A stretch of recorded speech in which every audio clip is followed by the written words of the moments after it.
Sauver nos salutations patriotiques et révolutionnaires du Sénégal. Ces avions que vous voyez là, ce sont des avions de l'OTAN qui viennent d'atterrir à Dakar pour préparer la déstabilisation du Niger et les attaques coordonnées entre la CEDEAO et l'OTAN pour enlever les militaires qui sont actuellement au pouvoir et replacer Bazoum en tant que président de la République. Sachez que ces attaques sont coordonnées par Macky Sall depuis Dakar pour déstabiliser toute la sous-région. Parce qu'on se souvient des déclarations du Burkina, du Mali, mais aussi de l'Algérie. Ces pays qui se sont dit contre une intervention militaire de la CEDEAO au Niger. Que cette intervention menacerait directement le Mali, le Burkina et aussi l'Algérie. Chers amis, la situation est extrêmement grave. Partagez cette vidéo et que le monde voit l'implication de Macky Sall dans ce qui est en train de se préparer contre un pays frère qui est le Niger. Merci à tous les Ou non, une intervention militaire au Niger à la veille de l'expiration de l'ultimatum de la CEDEAO. L'option militaire est toujours envisagée et soutenue par la France, mais certains pays ont déjà exprimé leur hostilité à une éventuelle intervention. On écoute le résumé de la situation avec Lou Bureau. Ils sont prêts. C'est le message que veulent faire passer les chefs d'état-major des armées des pays de la CEDEAO. Après 3 jours de réunion, les plans d'une éventuelle opération militaire sont bien définis. Les chefs d'état-major des armées et leurs équipes ont travaillé 24 heures sur 24 à l'élaboration d'une opération pour une éventuelle intervention militaire en République du Niger, afin de rétablir l'ordre constitutionnel et d'assurer la libération du président détenu. Les pays de la CEDEAO l'assurent, l'option militaire est le dernier recours. Ils veulent privilégier une résolution pacifique, mais le temps file. L'ultimatum posé aux putschistes du Niger doit se terminer ce dimanche.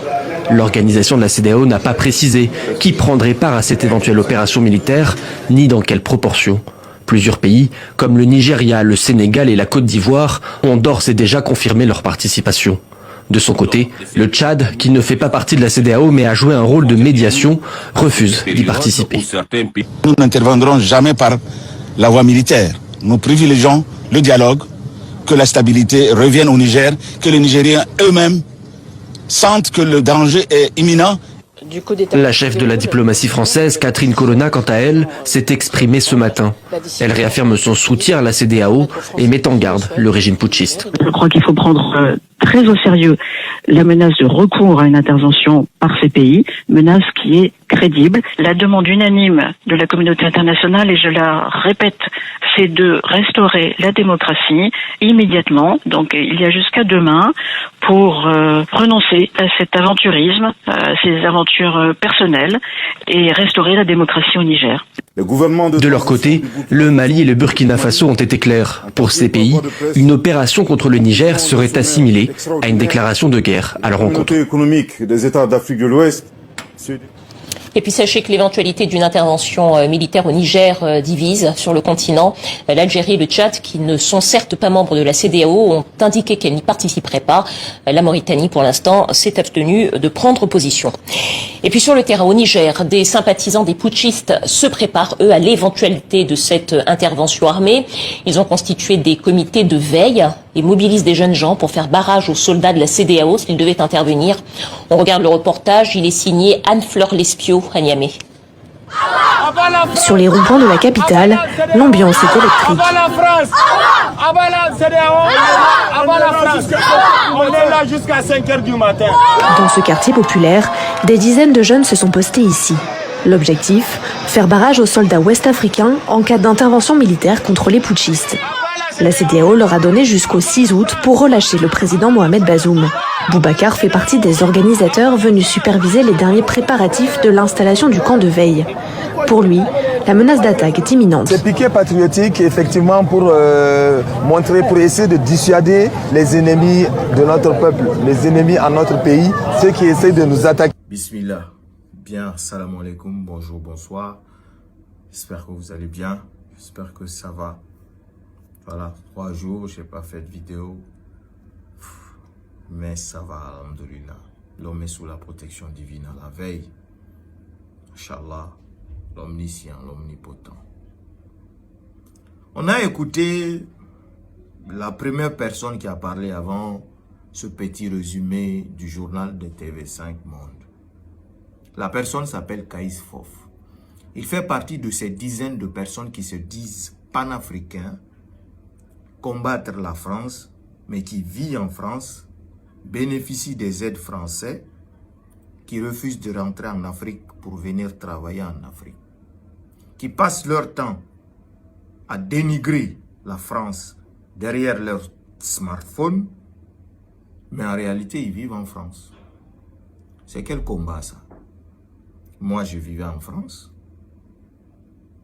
J'ai décidé de quitter la France parce que j'en avais ras-le-bol. Frères et sœurs, Guinéens et Africains, que cela soit clair et net pour vous, moi, ma position. Parce que vous voyez, il y a des gens qui parlent sur les réseaux, qui sont en train de raconter des conneries depuis le matin, depuis hier. Vous pensez que la CEDEAO a peur du Niger? Vous pensez que la CEDEAO a peur du Niger? Je ne suis ni pour la CEDEAO, je ne suis ni pour la France, je ne suis ni pour un coup d'État. Vous êtes en train de contribuer. Déjà, on a détruit ce continent. On a tous fui au lieu de rester face à nos responsabilités. Oui, c'est nous qui avons refusé de travailler. Nos dirigeants sont à l'image de nous, la population africaine. Parce que quand ils viennent en campagne pour être réélus, c'est nous-mêmes qu'on appelle pour donner encore des petites miettes pour qu'on refasse confiance, pour qu'on refasse campagne pour eux, pour venir encore briguer premier, deuxième, troisième, quatrième, cinquième, jusqu'à 10e mandat. C'est nous la population. Si on s'abstenait, si on disait non, est-ce que la situation dans laquelle notre continent se retrouve aujourd'hui, on allait se retrouver ainsi? Je ne suis pas pour la France. Pour Poutine, je ne veux même pas entendre parler. Parce que le mec, il n'en a rien à cirer de la France. Pardon, il n'en a rien à cirer de l'Afrique. La France, les petits Poutine, les petits Macron ont pris le temps de faire des visites semblantes. C'est-à-dire des visites semblantes. Il sait qu'il nous bouffe, il fait des visites semblantes en Afrique. Poutine est parti dans quel pays africain? Vous qui dites là, on soutient Poutine. Poutine est parti dans quel pays africain? Hein? On dit qu'on est avec la Russie depuis combien de temps? Vous pensez que régler nos problèmes africains là, vous pensez que c'est de prendre les armes? Vous pensez que c'est de faire appel au Wagner? Vous pensez que c'est de dire que oui, dégage la France, on veut la Russie? Vous pensez que c'est ça la solution? Si on s'est rendu compte que la France nous bouffe, ok, stop, basta. On demande à renégocier. Ils ne veulent pas renégocier. Ok, on dit stop, on ne veut plus affaire avec vous. On va appeler d'autres partenaires. Mais ce n'est pas installer des miliciens dans notre continent pour instaurer l'instabilité dans nos différents pays. Déjà, il n'y a pas de guerre en Afrique, on ne mange pas à nos faim. Imaginez qu'il y a de la guerre aujourd'hui. Je vais vous dire ceci, que cela soit clair et net pour tout un chacun. La CEDEAO va attaquer. La CEDEAO joue sa crédibilité dans cette histoire. Jusqu'à la dernière minute, ils vont faire une démonstration de force. Descendre, c'est-à-dire lancer ultimatum sur le terrain nigérien. Ils vont le faire. On dit que l'avion de l'OTAN est menteur, assis derrière son smartphone là-bas. C'est pas lui qui a dit en 2022 qu'Ambalo a arrêté. Il a parlé avec les putschistes. Oui, qu'Ambalo a arrêté, ils ont fait coup d'état à Ambalo. C'est lui que vous allez écouter. Quelqu'un assis en France là-bas, en train de bénéficier des allocs français, en train de bénéficier des privilèges français, qui va venir dire que lui, il est panafricain, qu'il est en train de défendre l'Afrique. C'est dommage. C'est pourquoi, quand on s'assied, on réfléchit aux mentalités africaines, on a du mal à se voir africain. Ces Européens-là ont plus de problèmes que nous. Même les États-Unis ont plus de problèmes que nous. Parce qu'aucun de nos pays africains, à part le Nigeria, qui peut atteindre 60 et quelques millions d'habitants. Si je prends exemple sur la France, ils sont plus de 60 millions et quelques. Cela veut dire que leur problème est plus gravissime que la nôtre. Mais ils arrivent à gérer leurs problèmes.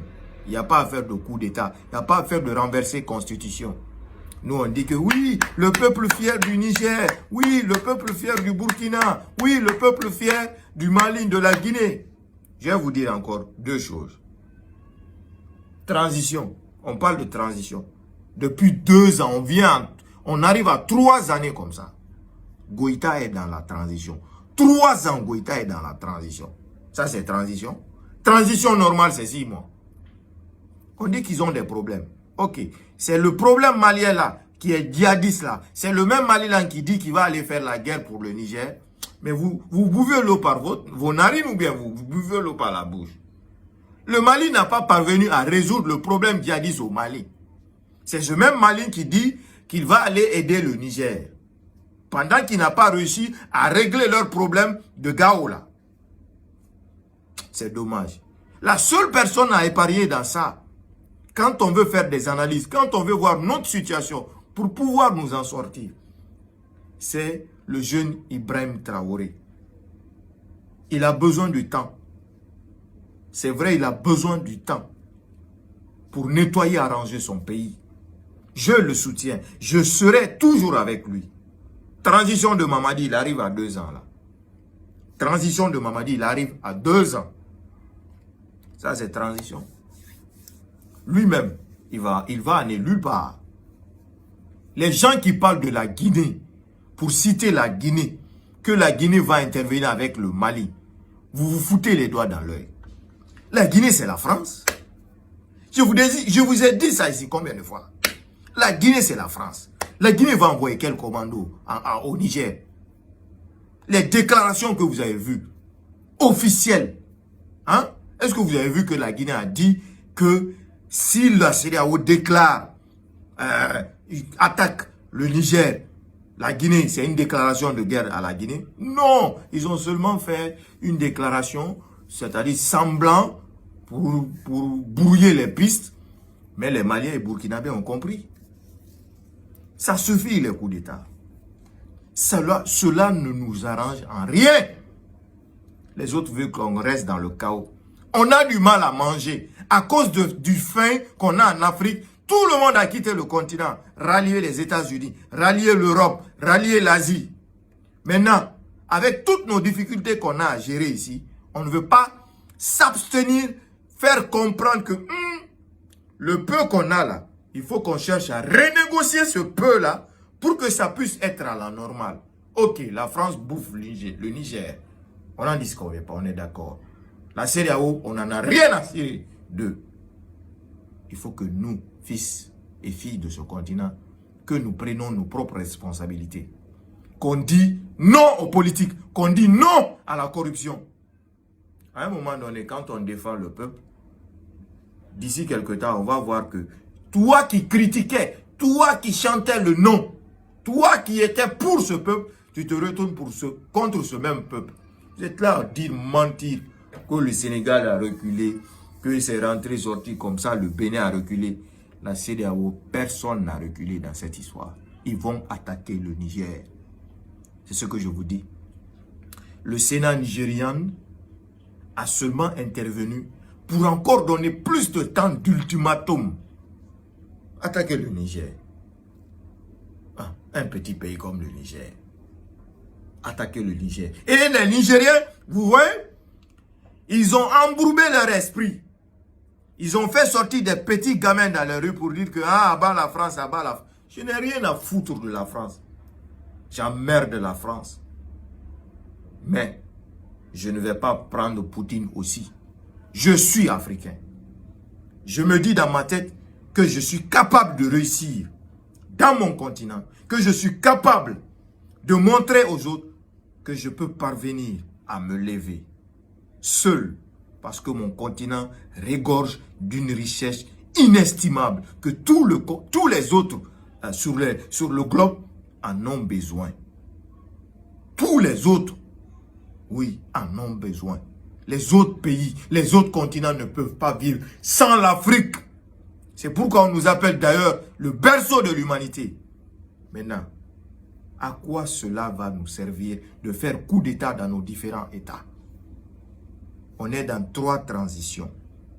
On n'a pas vu l'issue de ces 3 transitions. On veut une 4e.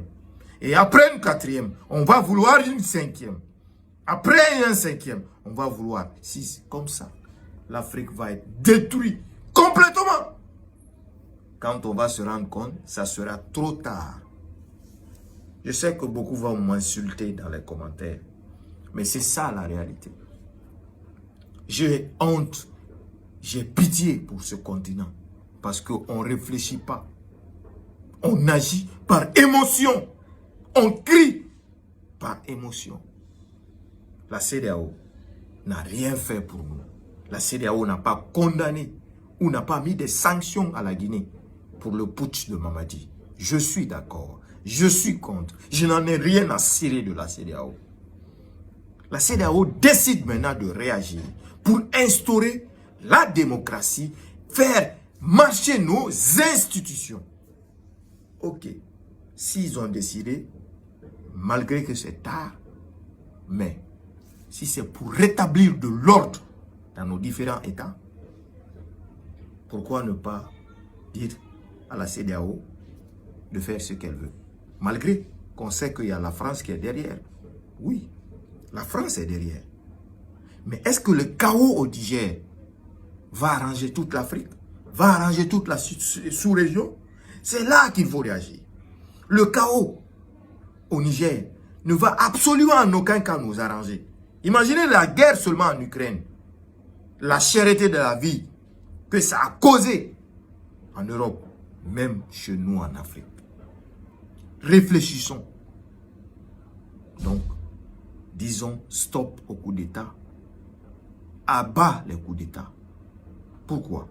Vous que vous dites que vous êtes panafricain, quittez la France. Déchirez vos documents français. Rentrez en Afrique. Faites le combat.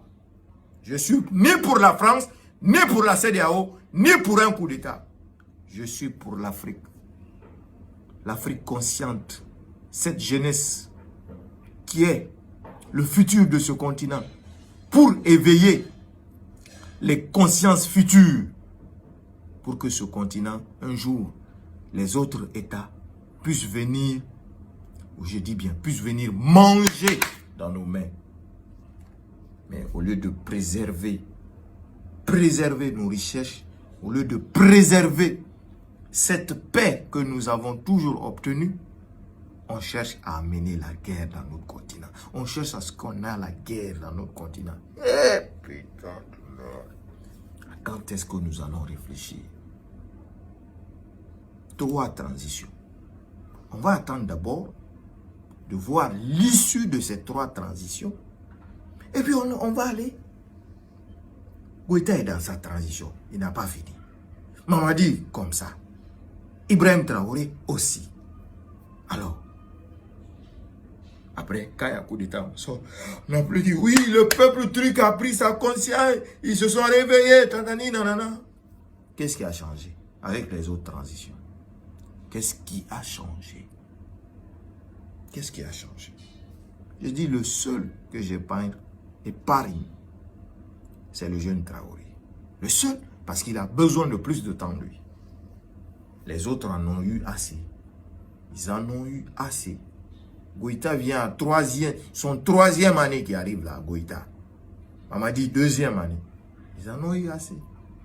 Donc, on va piétiner nos démocraties, partir à la barbarie.